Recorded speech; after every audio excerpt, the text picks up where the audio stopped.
everyone, my name is John Pedro Cabalida and welcome to my vlog. And today I'm going to share to you my artwork analysis of one of the famous painting here in the Philippines.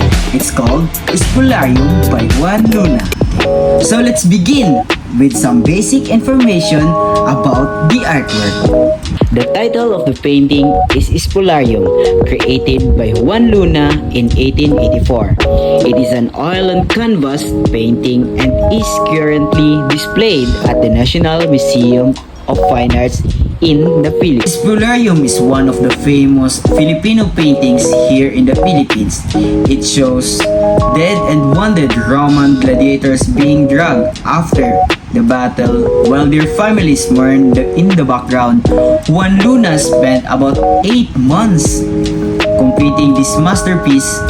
It won the gold medal at the 1884 Exposition Nacional de Bellas Artes in Madrid, making him internationally recognized.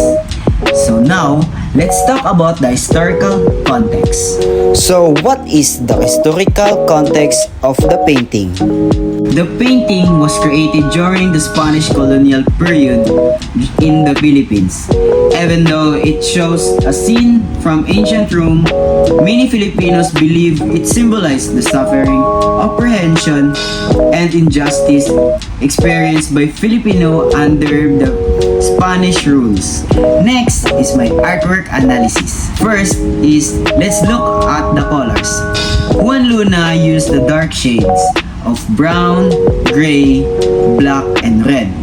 These colors create a sad, dramatic, and emotional atmosphere.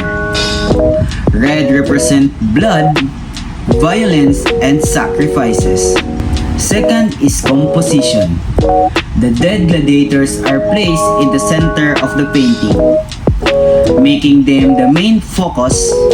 The people dragging the bodies shows harsh treatment of defeated, while the grieving women on the side add emotion and sadness to the scenes. Now let's learn about the artist. Who is Juan Luna? Juan Luna was born in the Badoc, Ilocos Norte, and became one of the greatest Filipino painters. He studied art in Manila, Madrid, and Rome, and supported the propaganda movement with Jose Rizal and the Filipino reformists. His success showed that Filipino could excel on the world stage. Now here is my interpretation of the artist's intention. I believe that Juan Luna painted Espolarium to show us the suffering, injustice, and loss of human dignity experienced by opposite people. Although it portrays ancient Rome, it also symbolizes the hardships of the Filipino during the Spanish rule. Painting reminds us of the importance of freedom, justice, and respect. To support this interpretation, the dark colors create a sad atmosphere, while the wounded gladiators and grieving women symbolize the suffering and injustice. These elements make Espolarium a powerful symbol of the Filipino struggle for freedom. Finally, here is my reflection. When I saw first the Espolarium at the video, I thought it was just a painting of dead gladiators.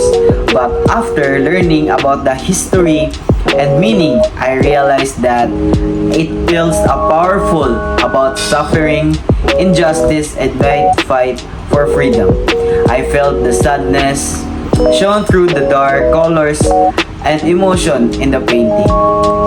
It made me realize that art is more than just something beautiful. It can express important messages without words. I also felt proud that a Filipino artist like Juan Luna created a masterpiece that recognized around the world. After studying Espolarium, I appreciate both the artwork and the country's history. And that's the end of my artwork analysis of Espolarium by Juan Luna. Thank you for watching, and I hope you learned something from this presentation. Have a great day.